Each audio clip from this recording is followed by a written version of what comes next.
Hello, everyone. Welcome to our special edition of Living with COVID-19. I'm Yes. Catherine Chen of iChongqing.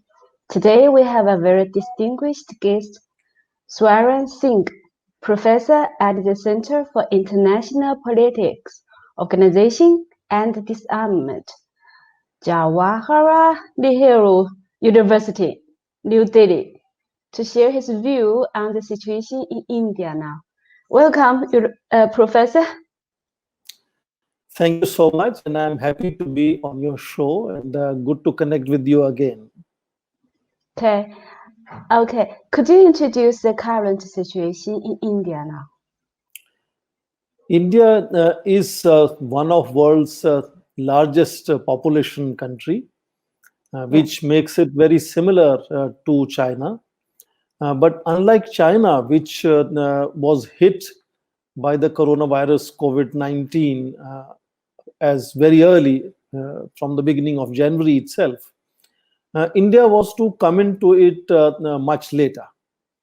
So India has a certain amount of advantage of learning from how other countries, especially large country like China, has handled this pandemic, and also learn from other countries who apparently have not been as successful in containing the negative impact of spread of COVID-19. So learning from various examples and being the largest country after China in terms of population, India has from the beginning very strongly decided to have a nationwide lockdown, which means ask people to stay home. It is not an easy choice for a country like India, which is the developing nation, and it has meant an enormous hit on Indian economy, especially poor people. But that's a difficult choice, which has so far maintained a rather low numbers of both infected people and also number of people who have died because of COVID-19. So far, I think it looks like India has managed it much better. But this is a virus which is still spreading in Indian case. The curve is not as yet lowering; it is still going up. So India has extended its first 3 weeks nationwide lockdown by another 19 days till 3rd of May. We are hoping that by doing so, India will be able to, what epidemiologists are saying, flatten the curve, which means keep the numbers low to ensure that those who are infected are able to be given a good health service, and healthcare sector is able to provide them relief and medicine, and they do not feel overwhelmed. If the numbers go much higher, then they could be under stress. So I think so far the picture is satisfactory, but there is an enormous challenge still ahead of us, not only in terms of the health threats that it is causing in terms of infection and deaths, but in long run also the enormous hit that Indian economy is receiving, and of course the global economy is receiving, of which India is also part of. Okay. So, there has been 3 weeks of the national lockdown, and it will be expected to till May, the 9th of May. 3rd of May. Oh, okay. So, how does that affect your life, especially for your family? Do you work at home also? I think I am among those lucky people in India who has a profession which is not completely coming to a halt. So I am able to teach online, I'm able to hold meetings online, I'm also able to hold what we now call webinars, like seminars on website. We are able to do a lot of these things. I'm able to appear on television, for instance. So my work has to learn and adopt technology and then learn about how to do things online, but it's not majorly impacted upon. There is some little impact.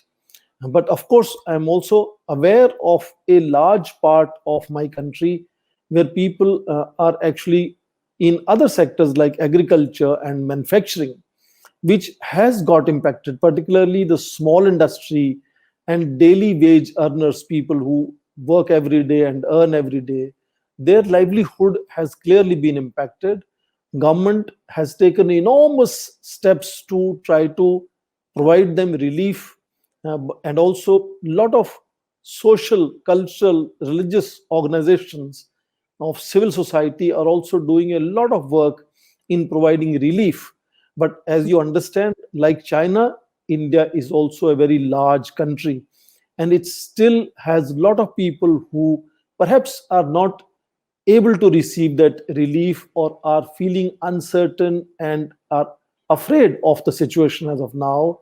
And some of that fear, if you have seen in media, has also resulted in people who are no longer having jobs in big cities are trying to go home to their rural areas. And that has created a certain amount of discomfort, because social distancing is very important to fight this pandemic. And as Chinese experience shows, that is the only way we can control it. But Yeah. when lots of workers are trying to go home together, there have been some situations where the social distances has been compromised, and that is an issue of great worry for India. And India is trying to make sure that more relief centers are opened and people stay where they are, they don't move. That effort is being done. But second very important thing is that after 3 weeks of learning of a very strict nationwide lockdown, after 20th of this month, some relief is also being provided in terms of allowing movement of people. For instance, out of 732 districts of India, 400 districts have shown zero infections. And in some Mhm. of those districts, particularly in the rural sector, in case of farmers who have to cut the crops in the field, some of that relief is being planned, of course, with strong monitoring and regulation of government agencies, and some likewise relief to small workers and small and medium industry workers is also being contemplated and planned, again under strong regulation.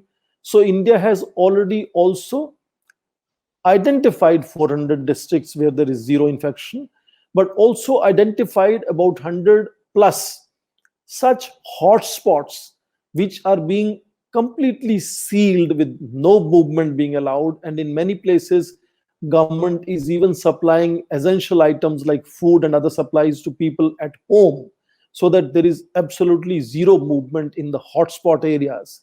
So a certain change in strategy is happening after 3 weeks, and assumption is that after these 19 days from 4th of May, some fresh thinking, some change of strategy will also happen.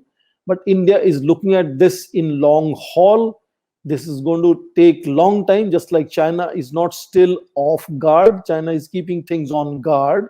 India will also keep things on guard for perhaps several months to come, and gradually learn how to live in this what we call new normal. We will change certain habits. I think hygiene will improve, healthcare will improve, our social behavior will also perhaps improve over a period of time. We will be becoming much more conscious of hygiene and health. And I think those are also things that are going to be learned and inculcated in Indian population over a period of time. And I think it's a kind of a gradually piecemeal, long drawn strategy to fight this pandemic called COVID-19. So far, there is confidence that Indian leadership, the Indian government, has been able to do satisfactory work in keeping numbers low. And I think they are likewise going to take more initiatives and actions which will make sure that India actually ends up perhaps even improving upon the Chinese example, which is an example of success so far. Yeah, so far. Okay, when I say it's so far, Yeah, because we know very little. Still, we know very little about this disease. Of course, you are a professor. You have very insight views of physicians on India's situation. But also, I'm curious about how the ordinary life is being affected as you, because you live in New Delhi, no? How is the supermarket? How is the commodities there? It, do you find any difficulties in finding the daily necessities? I live in a university campus in New Delhi, Mm. and obviously this is a perhaps much privileged area and a better area, and therefore there is zero infections in my campus, and Ah, that's good. there is also no problem of hygiene, cleanliness, and supplies. But also at the same time, my big city, the national capital, the New Delhi city, is now the number two in terms of infected people after Mumbai, which is the commercial capital of India, biggest commercial city of India. So there is a certain concern in terms of infections in India and in my own city. But we have so far perhaps managed to identify and then of course treat a lot of people who needed help, and then they were either suspect or they were actually infected. So even in New Delhi or in India, the numbers have not really grown at a speed in which we saw numbers growing in some of the other countries in Europe and especially United States. United States numbers have been growing very, very Very, very, dangerously, yeah. and I think that makes everybody else very careful.